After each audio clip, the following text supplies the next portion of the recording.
Getting to 10% body fat is incredibly hard, but it becomes a whole lot harder when you don't pay attention to the finer details. So in this video, I'm going to run through 5 small habits that made the process much more manageable for me. These aren't revolutionary, they're not sexy, there's no secrets in here, but they are going to make the process a lot easier for you. They're going to remove a lot of friction and make the deficit less of an uphill battle. So let's get straight to it. First one is incredibly simple. It's simply just having a morning coffee. Having a morning coffee is going to help suppress your appetite, and it's also going to help you delay your first meal by a few hours. Wake up, have a coffee. I'm not even thinking about food for the first 2 or 3 hours of being awake. Doing that means that you can consume the bulk of your calories later on in the evening, which is typically when most people struggle with hunger and cravings. So if you've got more calories to use to spend when you are hungry and when you've got those cravings, it means that you're much less likely to go off track, and it also means that you're not going to go to bed hungry. And when you're not going to bed hungry, you have better quality sleep, which means your hormones are regulated much better, your mood is regulated much better, and you just have better recovery.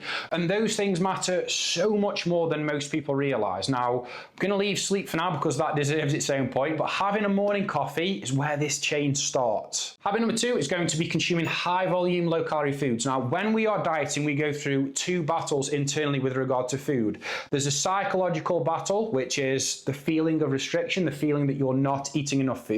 And then there's a physiological battle, which is biological hunger, your body telling you that you need to eat more food. So to deal with the feeling of restriction, like you feeling that you're constantly eating less than you need to, consuming high volume, low calorie foods such as potatoes, Greek yogurt, high water content vegetables are extremely good as well. So things like cucumber, lettuce, and tomatoes.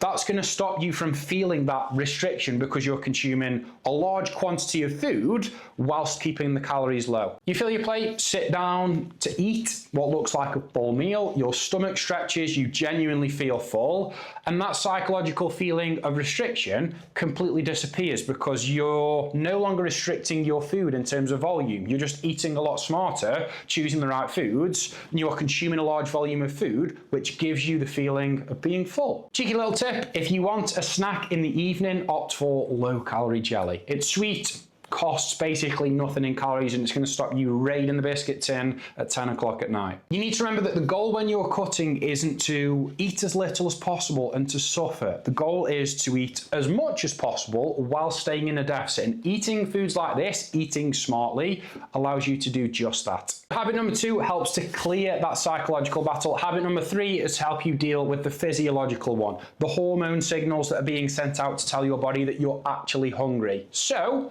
number 3 is going to be to prioritize foods that are high on the satiety index. Now, feeling full straight after a meal and then feeling full an hour or 2 later are 2 completely different things. So, habit number 2 helps you to feel full during the meal. Habit number 3 is going to help you to feel full following the meal. Now, the satiety index essentially measures how full a food keeps you in relation to its calories. There are some foods that are dramatically higher than others on the scale, and obviously some foods that are dramatically lower. Ones that I relied on to get down to 10% body fat are oats, potatoes, fish, apples, and eggs. Now, these foods aren't random choices. Like, these foods help to slow down digestion, they help to keep you satiated, they help to control the hunger hormone ghrelin, or they help to suppress the hunger hormone ghrelin, which means that you aren't going to be hungry following the consumption of these foods. And if you compare that to something like a bag of crisps or a chocolate bar, which is going to spike and crash your blood sugar, it's going to do absolutely nothing to keep ghrelin in check. So as soon as you eat a bag of crisps or you eat a chocolate bar,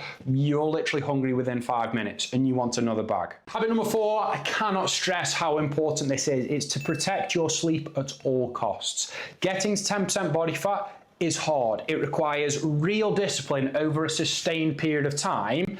And if you're consistently underslept, you're going to make the process so much harder than it needs to be. Here's what happens physiologically when you are underslept. So the hunger hormone ghrelin, which controls your hunger, goes up, which is literally telling your body that you need to eat more than you do. Now, the hormone leptin goes down, and that is essentially telling your body that you don't feel full. It's not telling you when you've had enough food, which causes you to overeat. Now, in a deficit that's already hard, energy is low, recovery's not in a great spot, maybe your mood is not in a great spot, these hunger hormones being out of whack are going to make the process so much harder. You've got a hormone that's telling you that you're not feeling full, and you've got a hormone telling you that you are much hungrier than you actually are. everything suffers. Your training, your adherence, your willpower, your recovery, everything compounds. I treated sleep like it was genuinely part of my routine. I protected that 8 hours of sleep at all costs because I was aware of how impactful poor sleep could be on the fat loss process and how much harder it could make it. Habit number 5, I know you've heard this 100 times, but I'm going to reinforce it because it is that important. It's to meal prep. It is genuinely the most impactful thing on this list and also the most underrated. Do you know the single biggest driver of whether you're in a deficit day to day is what food you have available to you when you are hungry? If you open the fridge when you're at work or you're out for the day, or even when you're at home and there's a meal prepped, you would eat that.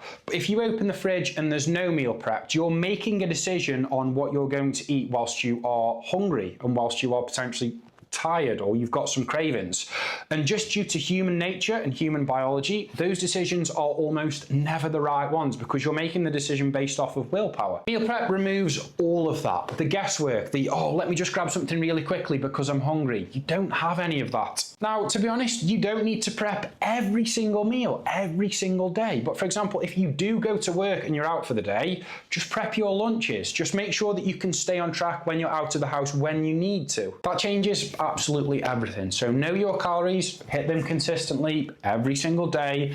That's what's going to get you down to 10% body fat. Getting down to 10% body fat isn't a game of, how much can I suffer? It's just a game of making the smart decisions, making the right decisions to create less friction, to remove the guesswork, and to make the process feel more sustainable and more enjoyable, rather than something that you just have to grit your teeth through the entire time. That's what separates the guys who actually get to 10% body fat and the guys who fail getting there. If you want the exact plan that ties all this together, that's exactly what I do with my clients. So click the link in my bio and I'll send you over some more information. If this video has helped, please share it with someone who you think needs it. And that's it for this video. So I'll catch you in the next one.